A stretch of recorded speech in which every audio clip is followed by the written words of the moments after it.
yan? Bakit parang ang dami naman masyado ng baon mong pagkain? Ibibigay ko kasi kay Sir Nate tong isa. Sinong Sir Nate? Yung katrabaho ko ate. Bibigay ko to sa kanya para magpasalamat sa pagtulong niya sa akin kahapon. Nagka-aberya kasi kahapon sa site, tapos tinulungan niya ako. Ang bait niya nga eh. Halatang magaling talaga siyang makisama. Mukha nga. Parang crush mo na nga eh. Lo, si ate naman. Masaya lang ako na tinulungan niya ako. Yun lang yun. Sus, kilala kita Marga. Hindi ka mag-e-effort ng ganyan kung magpapasalamat ka lang. Ate naman eh. Hindi ka naman na bata. Alam mo na yung ginagawa mo. Huwag na lang tatanga-tanga, okay? Baka maulit na naman yung pagwawalwal mo noon matapos ka nukohin ng ex mong mukhang paa. Grabe ka naman ate. Ay, sorry. Mukhang ingrown pala. Ang OA naman. O bakit? Huwag mo sabihing nasasaktan ka pa para sa bungol na yon. Ibabalik talaga kita sa kanya kung ganun ka pa rin kasyunga. Ate naman, nagmamagandang loob lang talaga ako kay Sir Nate. Napunta ka naman agad sa usapang ex.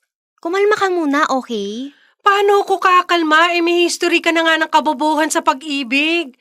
Witness ako sa lahat ng yon. Baka nakakalimot ka. Ate naman, ang aga-aga yung bunganga mo. Totoo namang sinasabi ko.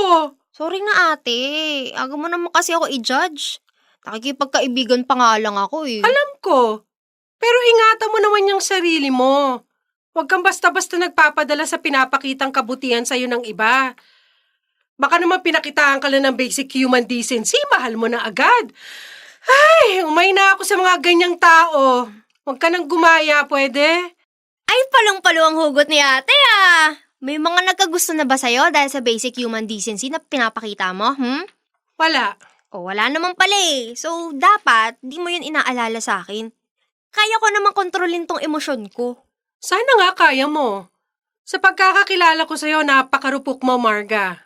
Kaya sana lang kung sino man yung Nate na yan, hindi siya maging isa sa mga magpapaiyak sa'yo. Promise ate, hindi na ako iiyak sa ganong klase ng lalaki.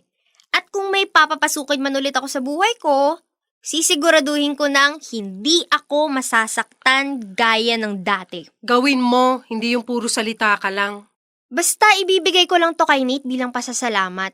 Kung magiging magkaibigan kami, edi mas maganda. Ewan ko sa'yo. Sa susunod na magpakatanga ka, wala ka na talagang pag-asa. Hindi na yun mangyayari ate. Kahit kailan. Dear Love, ako si Marga, isang dakilang utu-uto.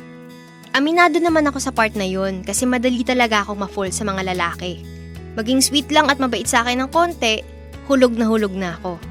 Sa sobrang tiwala ko sa first boyfriend ko, binigay ko sa kanya lahat. To the point na kahit pera, nagbibigay ako sa kanya para matulungan siya sa mga problema niya. Lagi akong nag-e-effort para sa mga pricey na regalo kasi gusto ko siyang mapasaya. Pero sa huli, ipinagpalit lang ako sa iba.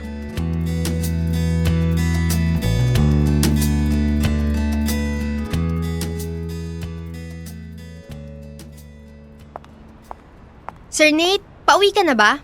Oo. Bakit? Sasabay ka ba? Pwede ba, sir? Pwede naman. Dami pa naman ng mga pasahero ngayon. Baka mahirapan kang makasakay. Thank you, sir. Ang bait mo talaga sa akin. Ganito lang talaga ako. Kaya masanay ka na.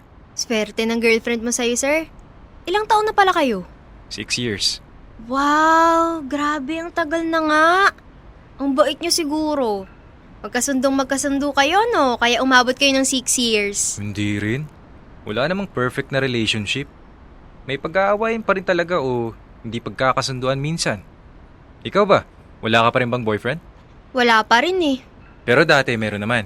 Meron, sir. Pero pwede bang wag na lang natin siya pag-usapan?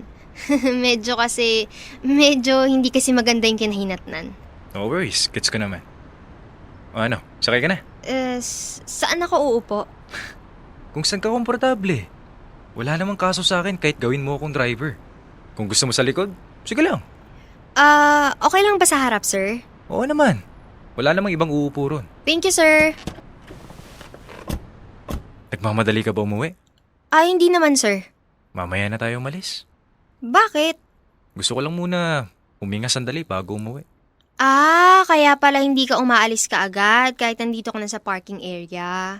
Oo, nagpapagpag lang ako ng stress. Lalo na ngayon, pagod sa trabaho.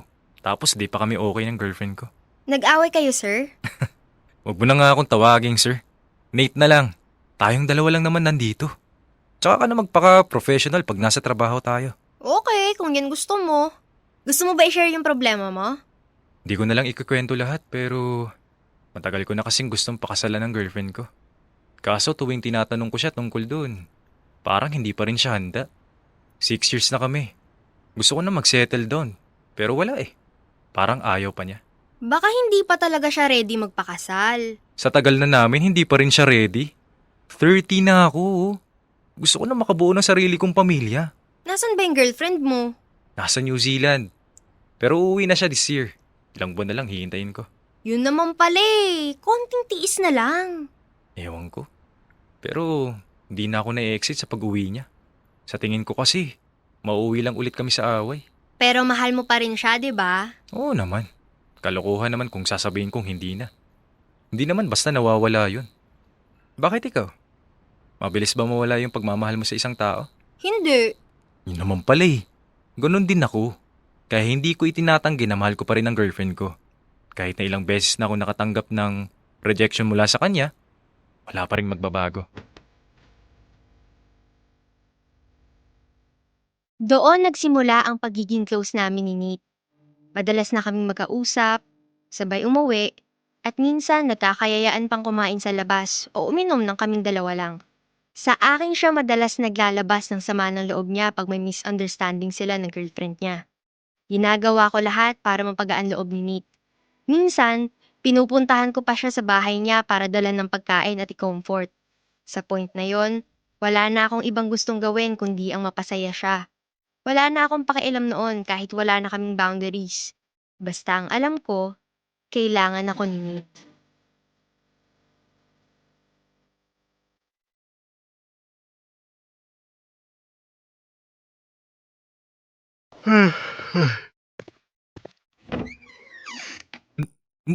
Marga?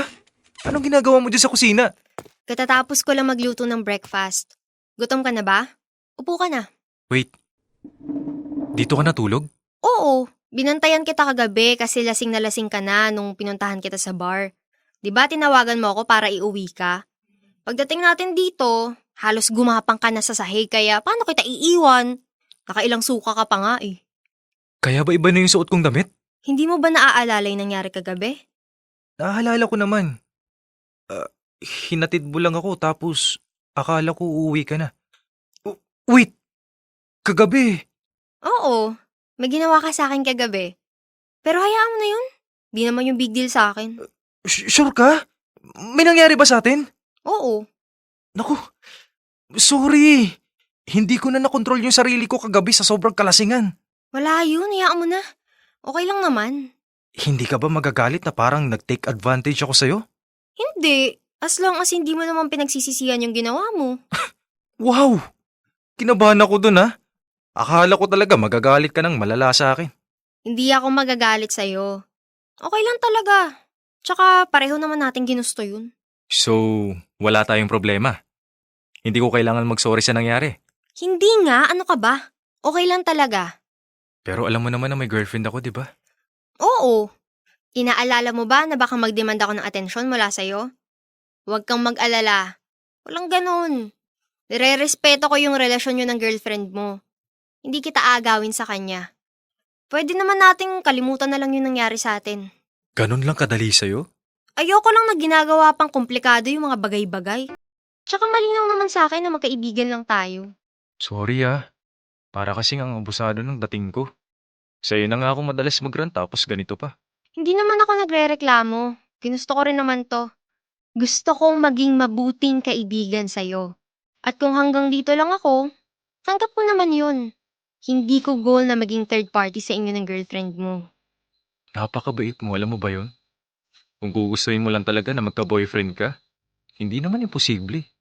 Hindi ka mahirap magustuhan. Hindi ko pa naman kailangan ng boyfriend ngayon. Okay na sa akin na may kaibigan ako. Salamat, Marga. Sobrang na-appreciate ko yung ginagawa mo para sa akin. Isang sabi ko lang, nandiyan ka na kaagad. Hindi ka nagdadalawang isip. Minsan tuloy, nahihiya na ako sa'yo. Ha? Huwag kang mahiya, ano ka ba? Kaya nga tayo magkaibigan, di ba? Gagawin ko lahat ng kaya kong gawin para sa'yo. Pero, hindi ko papalitan yung girlfriend mo.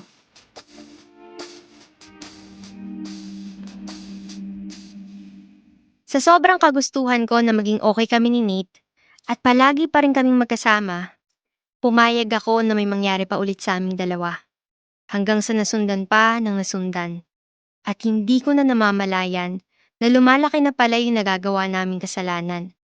Hanggang sa umuwi na nga ng Pilipinas yung girlfriend niyang nurse sa New Zealand. Maganda siya, mapera at kagalang-galang, kaya hindi nakakapagtakang nagustuhan siya ni Nate. Nalaman ko rin na nag-propose na si Nate sa kanya, pero tinanggihan pa rin siya sa kabila ng lahat ng effort na inilaan niya.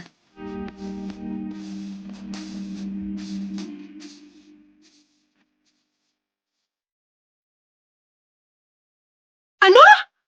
May nangyari sa inyo nung Nate na yon? Pampihira ka naman, Marga. Ayang ka na naman eh. Ate, mahal ko na siya. Hindi ko naman kayang pigilan tong nararamdaman ko eh. Kaya mong pigilan yan, tanga. Gusto mo lang din talaga na nilalandi ka ng lalaking yon kahit alam mo may girlfriend na. Ay, boba!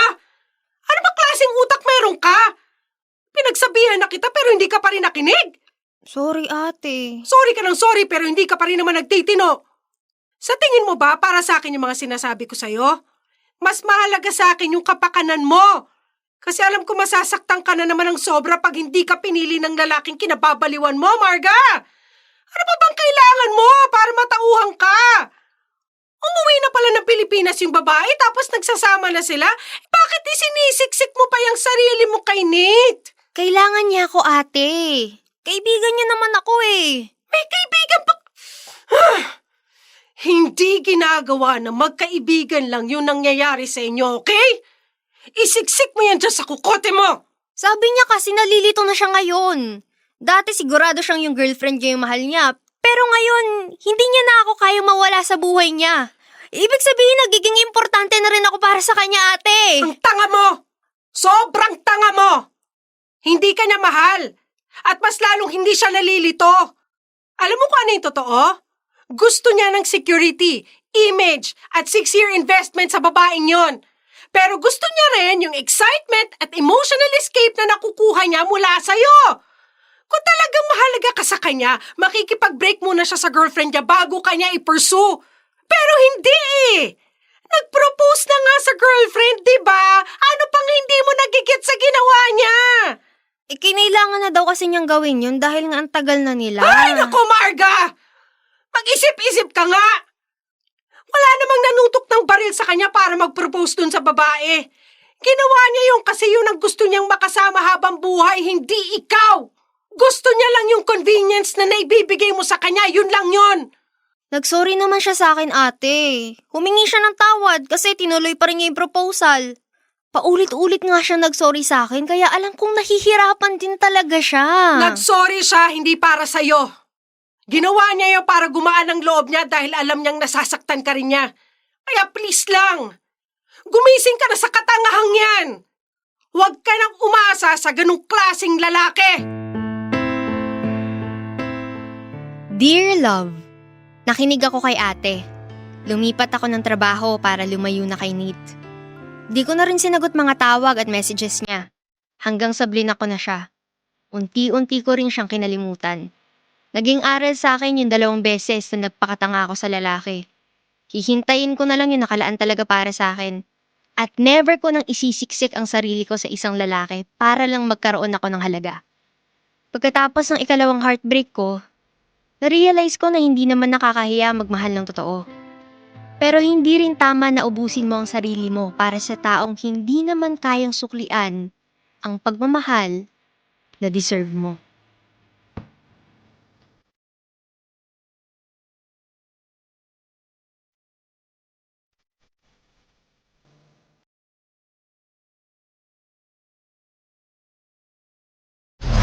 Metro's #1 Love Radio. Basic!